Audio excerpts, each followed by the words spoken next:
Hello and welcome to my YouTube channel. This video is the next video in my relocation playlist. Check it out if you haven't.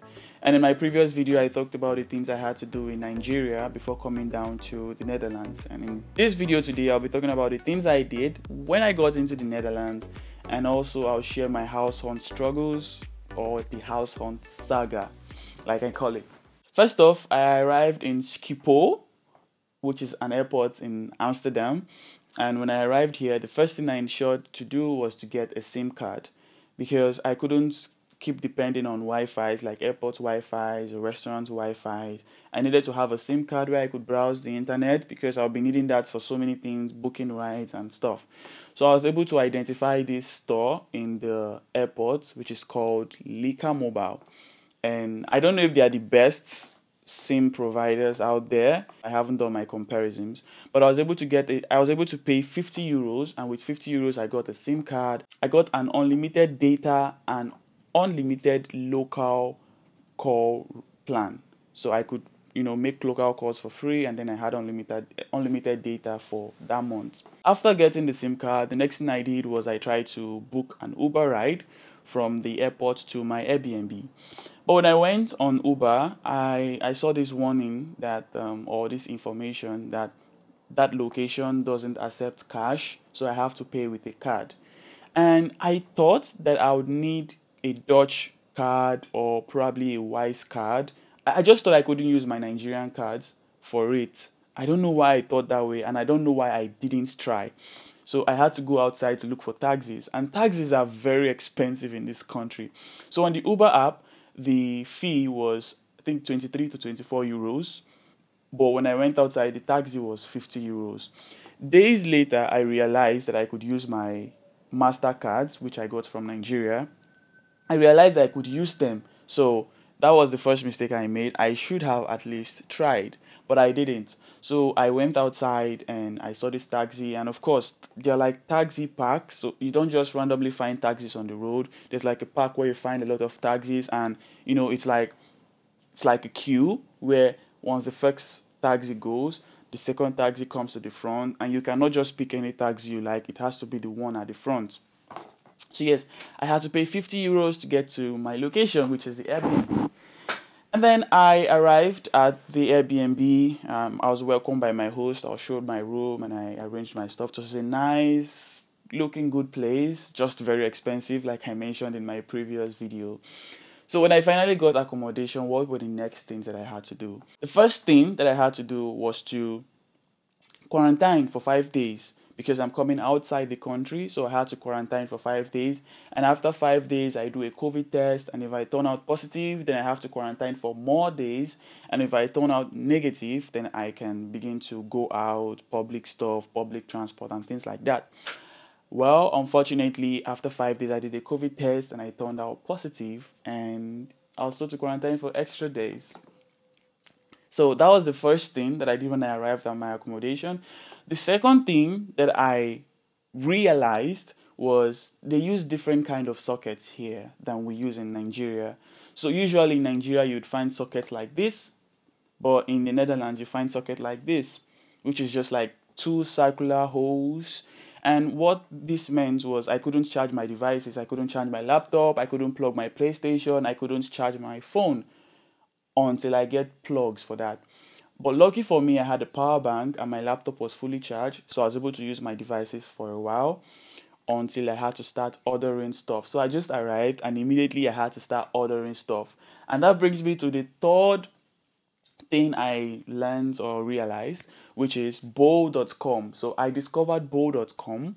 Bowl is similar to Jumia and Konga that we have in Nigeria.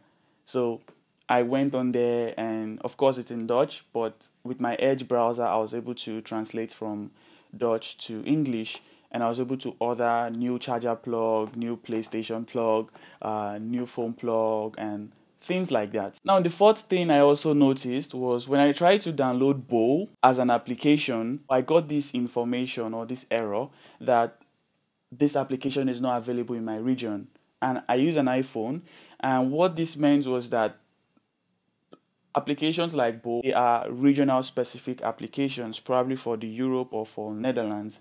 And since my Apple ID was registered with the region of Nigeria, I couldn't get those applications. So what that meant was I had to change my Apple ID from Nigeria to the Netherlands. And I would have shared how exactly I went through this, but I did so many things and I'm not sure of the perfect process that works, but you can easily find that online, changing the region of your Apple ID. So I had to change that to the Netherlands, and then I could download different applications that I started using. And then the fifth thing that I learned or realized or noticed or experienced is when I downloaded Bowl on my phone, I noticed that it was in Dutch and I couldn't change it to English. Now, when I was using the website, I could easily use my Edge browser to translate the whole page to English, but with the mobile phone, I couldn't.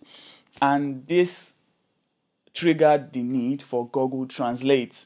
And if you're using Apple Translate, currently Apple Translate doesn't have Dutch support. So Google Translate has Dutch support. And you use Google Translate for so many things.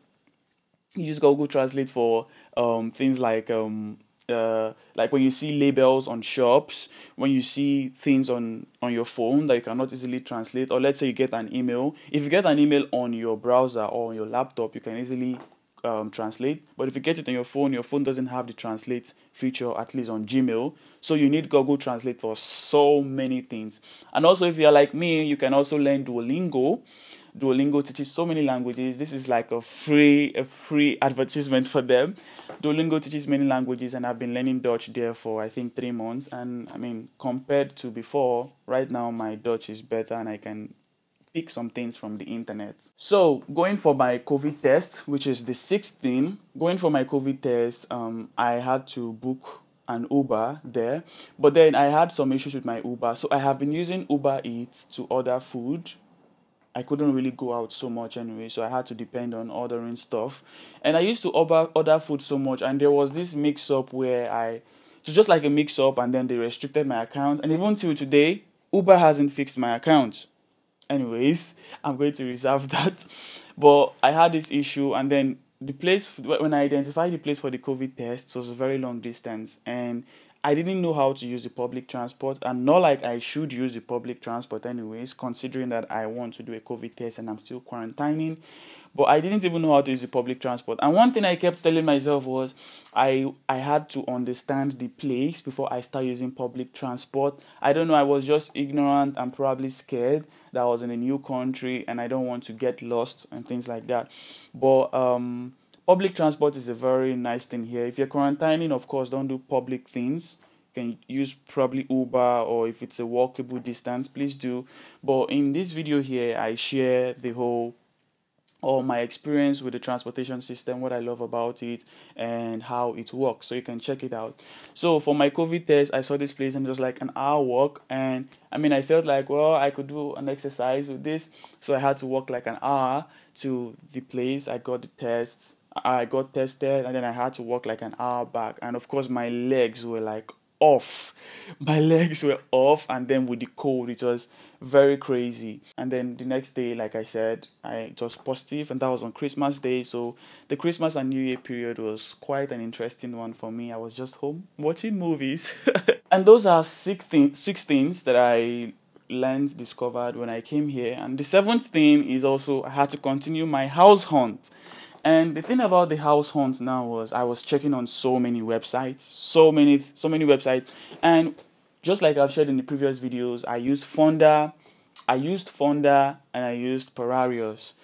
And one thing I did on this website is whenever I find a house and I see that this house is under Fonda, I check the company that placed this house on Fonda, and I go to the company's website to dig deep and to check more of their houses. So I did this for every house I saw in Fonda and every house I saw in Pararios.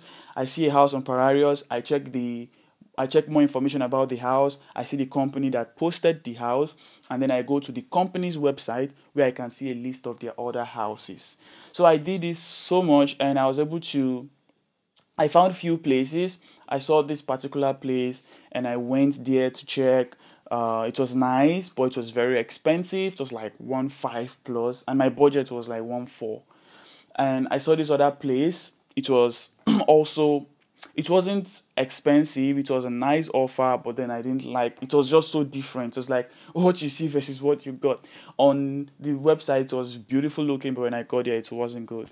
And I was still struggling getting houses, and I was still paying more for my Airbnb because I didn't have anywhere to stay. So I kept, discussing my problems with my host. I was still looking for a house, and then sometimes I'll pay for extra 3 days, sometimes I'll pay for extra 4 days. Of course, my host gave me a discount. He was nice, and then my host knew I was looking for an apartment, so he was informed that a tenant recently left a place. And then he immediately told me, like, okay, he got this information that this place is free, would I love to check it out? And then I checked out the place, and then I liked it, and it was just below my budget, and it was a nice location too, accessible to different things around, even the train stations. And that was how I got my current apartment. So those are the things I did when I came here. And I've also shared the whole transportation issue, the websites where I got houses, and the sockets, and downloading applications here, and Google Translate. So what I'll be doing in my next video, I'll be sharing the things I did after I moved into my apartment, like my appointment and residence permit and things like that. So check out my next video, and I think that next video should be the last, probably. But yeah, thanks for watching. I hope you are able to pick things from this, and if you're moving here, I hope you're able to know what to be aware of while you come here. And see you in my next video.